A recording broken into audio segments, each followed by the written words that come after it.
We condemn violence against any person based on sexual orientation and gender identity, and we promote compassion and support for individuals who struggle with same-sex attraction.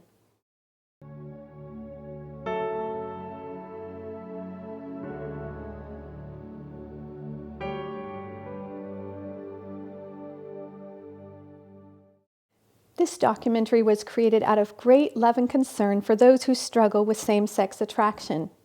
You're about to hear personal stories, testimonies of experts, and summaries of the research on homosexuality. During those experiences, it was quite, I would say, I thought I was happy because it was all that satisfaction, those needs being met right in an instant in a very powerful way. The next day I would be empty and depressed. I started getting involved with other men sexually on a sexual basis. It involved going online and basically hooking up with people I didn't know, random sexual acts. I first got involved in my early 20s by cruising parks and bars. I felt lost and without direction and without meaning. At around 19 or maybe 20, I had started having my first homosexual experiences. Many homosexuals did not choose to have the homosexual feelings they have felt, sometimes beginning at a very young age. So what causes these feelings of attraction for a person of the same sex? Since this documentary will focus on issues surrounding male homosexuality, let's hear from experts and homosexual men themselves about some of the possible contributing factors. Dr. Joseph Nicolosi, an internationally renowned clinical psychologist and author of numerous books and publications on helping individuals overcome unwanted same-sex attraction, explains. There's no conclusive evidence that it's biologically or genetically predetermined. In fact, there's much more evidence for early childhood factors, especially the relationship with the parents, as determining the sexual orientation. Dr. Dean Bird, psychotherapist and professor and author of over 100 publications on human sexuality, including books and articles in peer-reviewed scientific journals, explains. Let me tell you what the American Psychological Association says. For a long time, they led its members to believe that homosexuality was biologically determined. In 2008, they changed that position. They now say that it's some combination of nature and nurture, and that it's more complex than they have historically led us to believe. To help us better understand same-sex attraction, Floyd Godfrey, a professional counselor and the author of a new book, A Young Man's Journey, Healing for Young Men with Unwanted Homosexual Feelings, will share what he has learned working with over 900 individuals with unwanted same-sex attraction. To begin with, Floyd gives us this simple definition.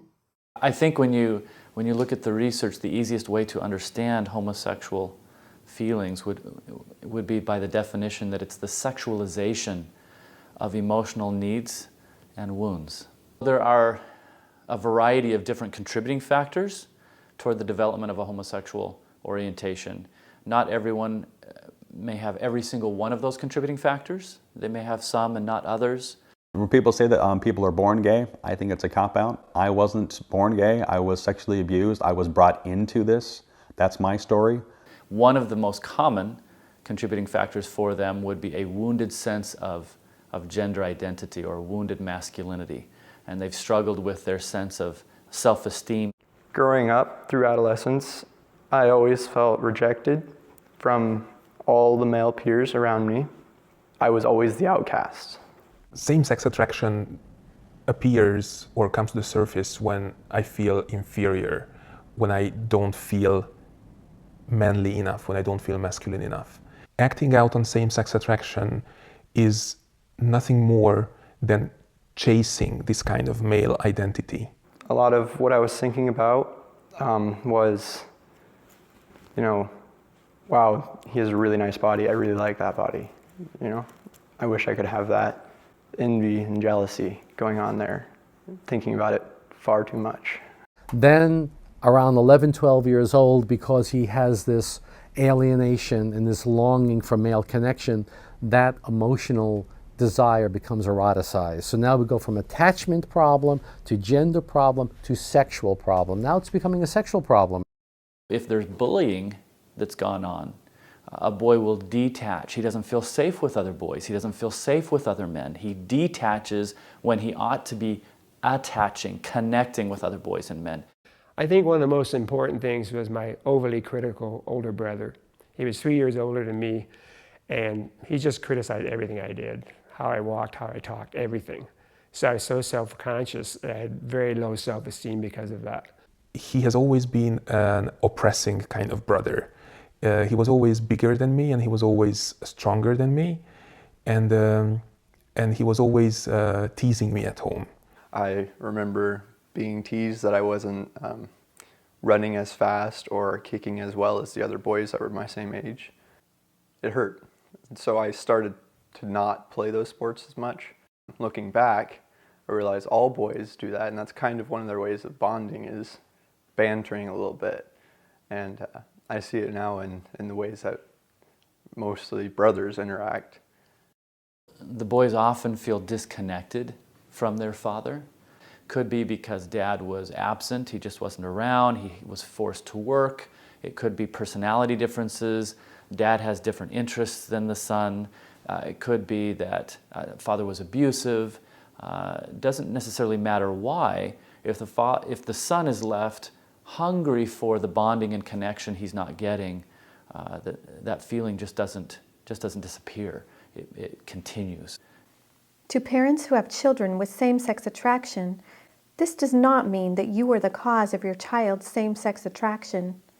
Dr. Julie Heron Hamilton, past president of the National Association for Research and Therapy of Homosexuality, a professor and licensed marriage and family therapist, explains the importance of a child's perception of their experiences.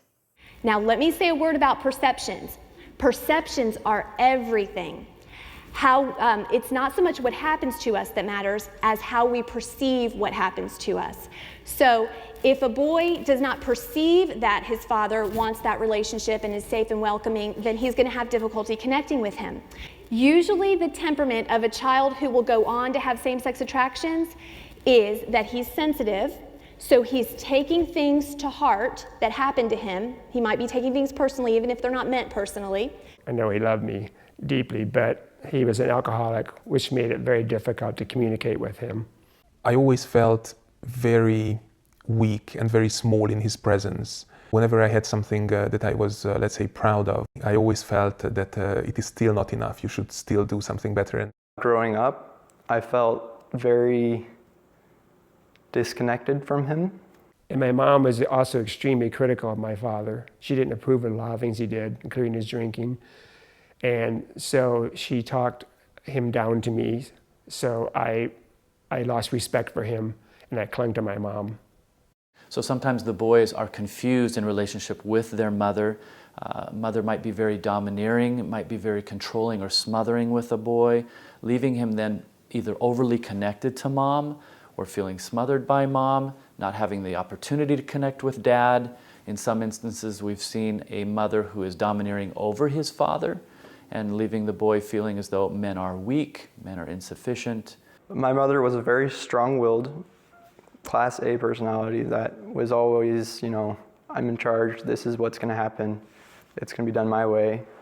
It made me feel as if the father took a back seat to the mother, and the father has no say whatsoever in it. at the same time, with my mother, my relation was very close, sometimes even too close, very emotional after their divorce. I had a wonderful relationship with my parents. My parents are wonderful people. I can't say no as anything like a lot of people want to say it's a father issue. For me, it wasn't. Many of the boys have also been sexually abused or touched inappropriately. And the other extreme to that scale that we see is that some of the boys have never been touched at all. So they're left without healthy connection, without healthy touch, without the hugs and the warmth that they have often needed, and they're actually very hungry for connection, which often makes them vulnerable. The time when I first was abused when I was 2 years old, I don't remember it at all. I remember because my sister has told me that it happened. Did that affect my life? You better believe it did. And so when people say, well, you're born that way, sometimes you're not even going to remember what happened to you at such an early age. You just don't know. When I was about 5 or 6 years old, a male molested me. My first actual feelings I can remember of same-sex attraction began when I was about 12 years old, when I was sexually molested by a next-door neighbor person at that age. I happened to be someone who I looked up to, someone who I admired. That was really what shaped me down this path. Pornography actually, for many of the men, I would say more of 75% of them who struggle, have either seen pornography or have been addicted to pornography. I see pornography as reinforcing some of the imagery that might come along with homosexual feelings. Some of the young men have reported to me that their introduction to pornography actually introduced thoughts and feelings that weren't there before. A very strong addiction developed very soon during my adolescence towards pornography. I ended up getting involved with pornography. It became a medication tool for me to kind of medicate how I was feeling and dealing with it at the time. I viewed pornography quite extensively. Deep down inside, I had always wanted help. I had always wanted to be straight. I'd spent the entire day online trying to find someone to hook up with, and when no one met my expectations of what I wanted for someone to hook up with, I just finally laid down in bed and I just started bawling my eyes out, and I said, God, I don't even know if you even exist anymore, but I need help. I don't know what I'm doing. I need some serious help. My motivation for seeking therapy was that the lifestyle was causing me a lot of pain and unhappiness in my life. The attraction was somehow stronger than my will or my determination. I felt bad. I felt empty. The clients I have that come to my office are all claiming unwanted same-sex attraction, and also that they don't feel like that's who they are. Particularly for me, I needed to have a therapist who could walk me through my whole process, what I would need to do to be able to resolve all of the issues that I had growing up. Through therapy, I began to understand the whys of same-sex attraction. And once I understood those, the walls came tumbling down. And I began to understand and appreciate the opposite sex, and those attractions rebounded after being squashed by my same-sex attraction for so many years. And through all this work, which is oftentimes very, very tough, it's not easy, I've definitely made a lot of progress. I've definitely still made mistakes along the way, but my life is now so much better because of it. As soon as I started getting those needs met, the shift started happening.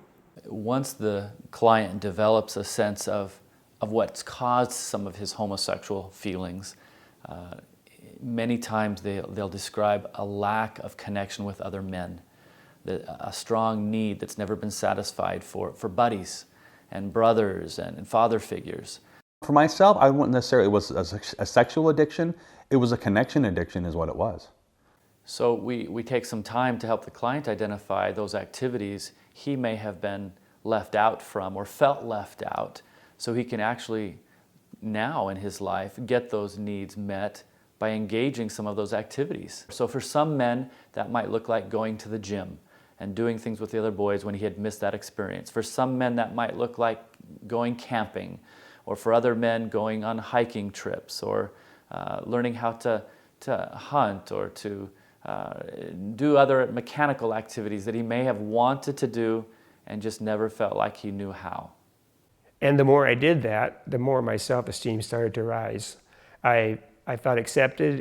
I would say for most men it's an ongoing process of healing, but they can often pick out short defining points that are incredibly encouraging to them. So points in time where they notice that the attractions have diminished or extinguished in their interaction with another man or a boy, where they might have felt attractions sexually very strong, suddenly become more of a friendship feeling. We were all standing there talking, all the guys, and I just looked up at him and just suddenly realized that that attraction was gone. And it was completely different now. And that I just admired him for the person that he was. And all the other feelings went away. I demystified them and thus desexualized them. And then I began to notice my sexual attraction to them was lessening. And because of this non-sexual bonding with men and my acceptance by them, my self-esteem began to rise, and I felt more secure in myself and my own masculinity.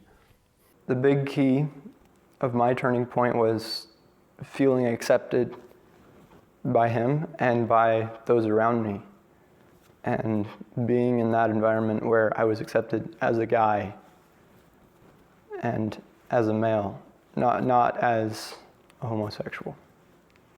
For me, there really wasn't any kind of define or aha moment. It's just everything slowly kept progressing. Small experiences here and there kept happening for me.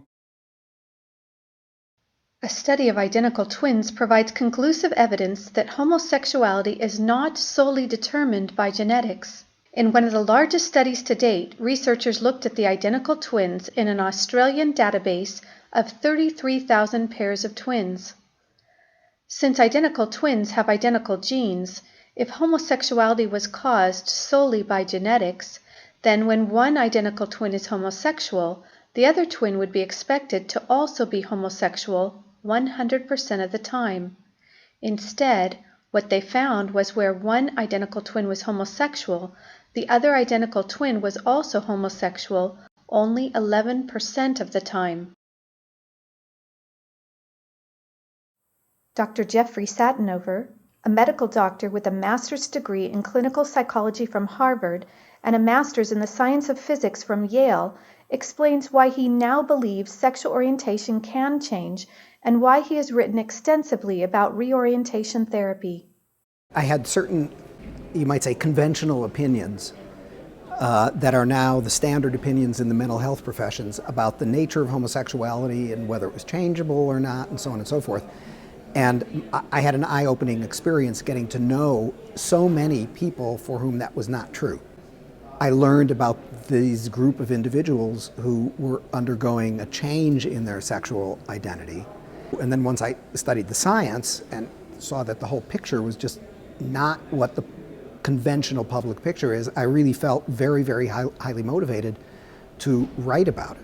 Dr. Stanton L. Jones is a clinical psychologist, researcher, and college professor who co-authored, along with Mark Yarhouse, one of the most significant scientific studies showing that some people with unwanted same-sex attraction can and do change.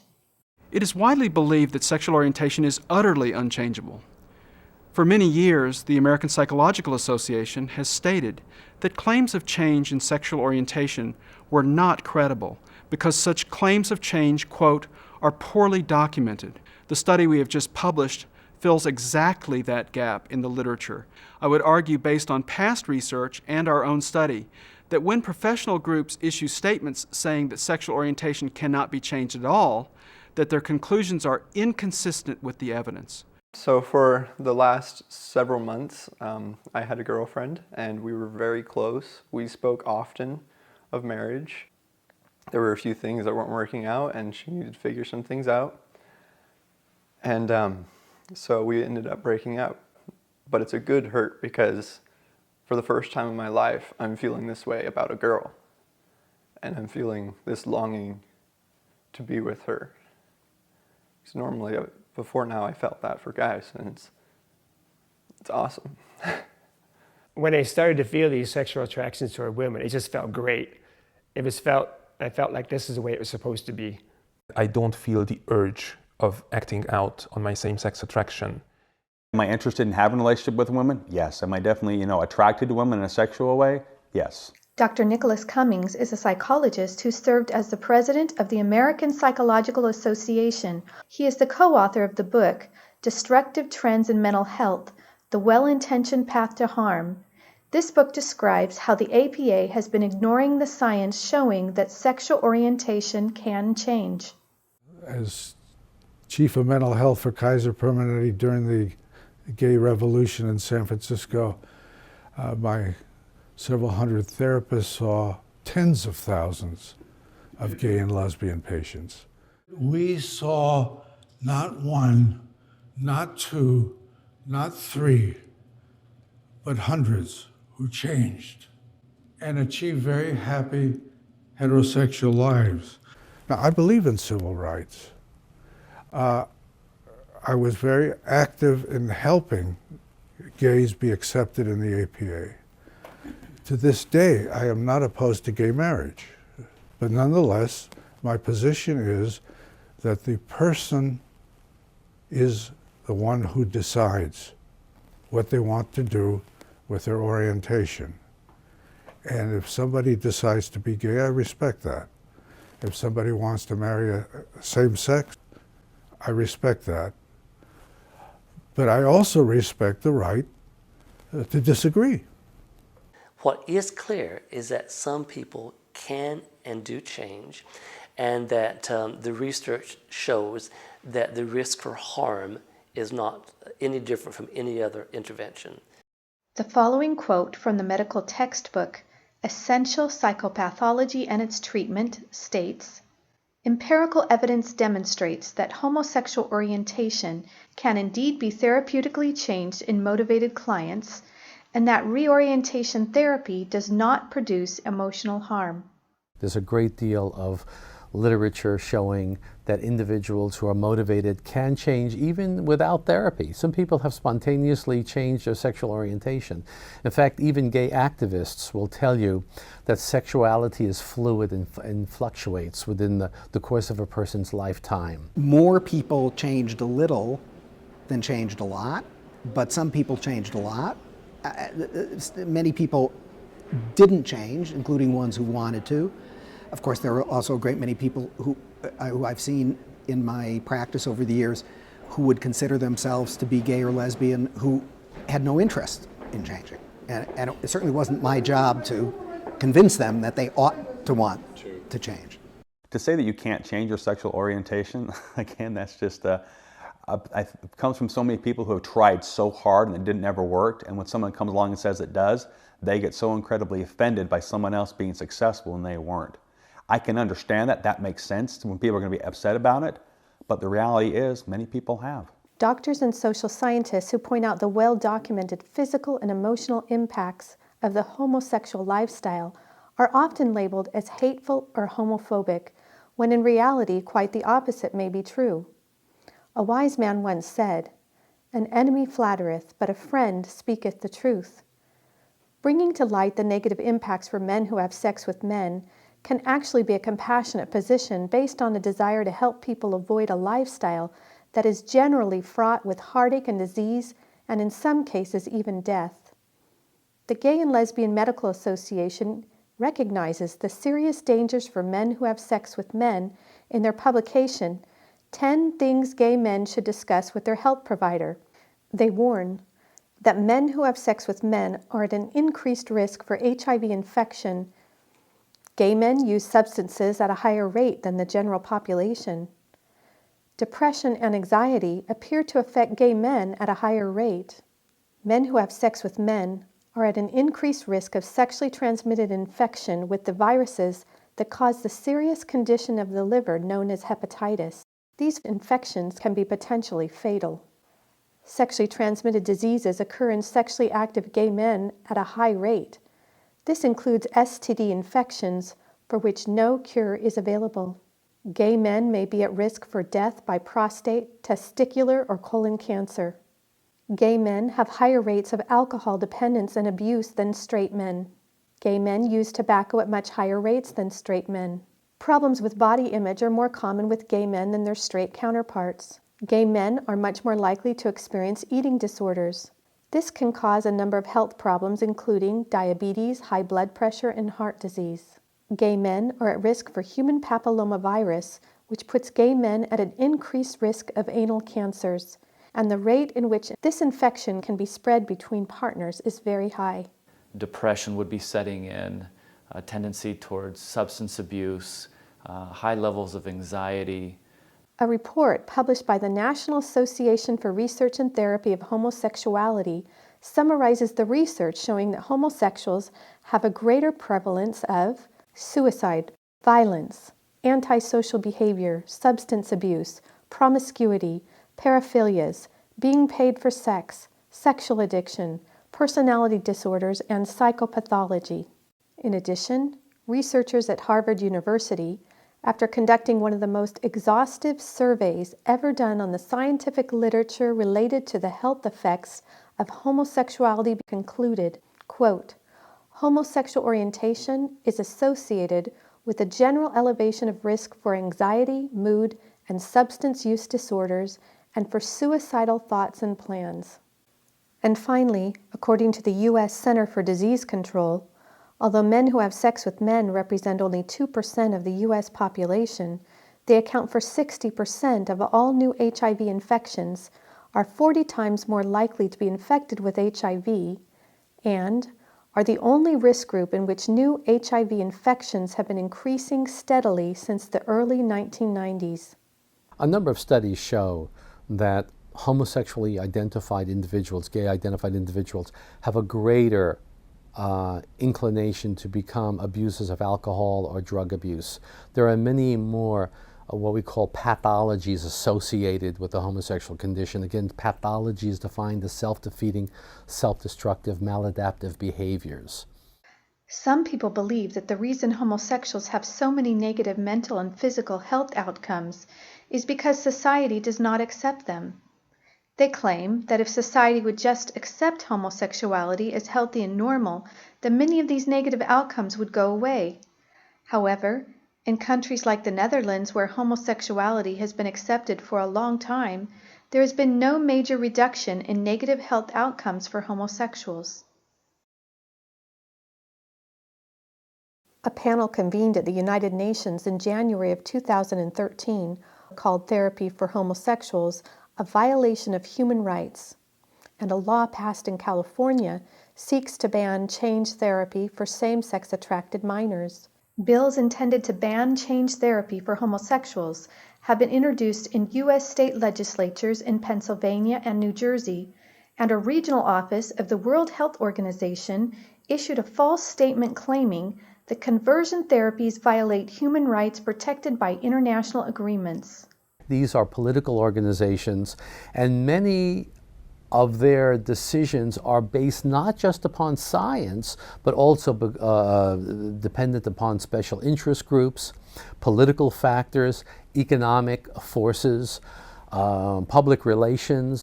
The entire field has become so politicized, and there's really now only one correct point of view that you're allowed to have without paying a high professional or academic price. So where did this widespread orchestrated effort to ban change therapy come from? I think many activists within the gay community feel very threatened, and they're often very emotional and upset and very angry when we talk about change and we talk to those who have experienced a shift or a change in orientation, because that possibility takes away from them the very identity or the label that they've taken on as a gay identified person. Reparative therapy is so threatening to the gay agenda because when an individual stands up and says, I have changed, that's a fundamental threat to one of the basic principles of the gay agenda, which is to have people believe that people are simply born that way. Some people can and do change. Now, that doesn't mean that people should be forced to change. It just means that they have a right of that option.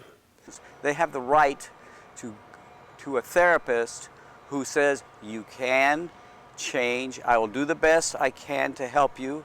I don't know if you will change. I don't know if I will be effective, but you have a perfect right to seek it, and you have the right to choose a therapist who's not going to tell you, you need to stay that way, you're born that way. There are people that I understand are trying to ban reparative therapy, saying that this type of therapy may bring depression and other side effects. And I believe that even now, whenever I am sad or depressed or in not such a happy place, like after this breakup with my girlfriend, even then when I wasn't very happy, still doesn't even compare to how depressed I was all the time before. And without that help, I would still be in that dark place that I was. And now I feel so much joy in my life. I feel part of the community of men, and I no longer have these same-sex attractions. And my only concern now is that others will be denied the choice I had to seek this therapy. People come up to my parents or even to my brother and people that I haven't seen in a while who had no idea what I'd been through and they just said, Caleb looks different. What's different about him? There's something, he's lighter on his feet. He looks happier. What's going on? And whenever I hear things like that, to me it's just a huge, huge statement of just how much I've changed. As human beings, we do have a free will, and nobody can infringe this free will of ours. So at the end of the day, it is going to be our own decision what kind of identity we embrace or what kind of lifestyle we decide to lead. But I find it imperative, absolutely imperative, to share the very fact that there is an alternative and that there is a way out for those who so wish. For people that have been struggling in their life with same-sex attraction, for those people who want help, banning that therapy, banning that help would be an abuse of human rights.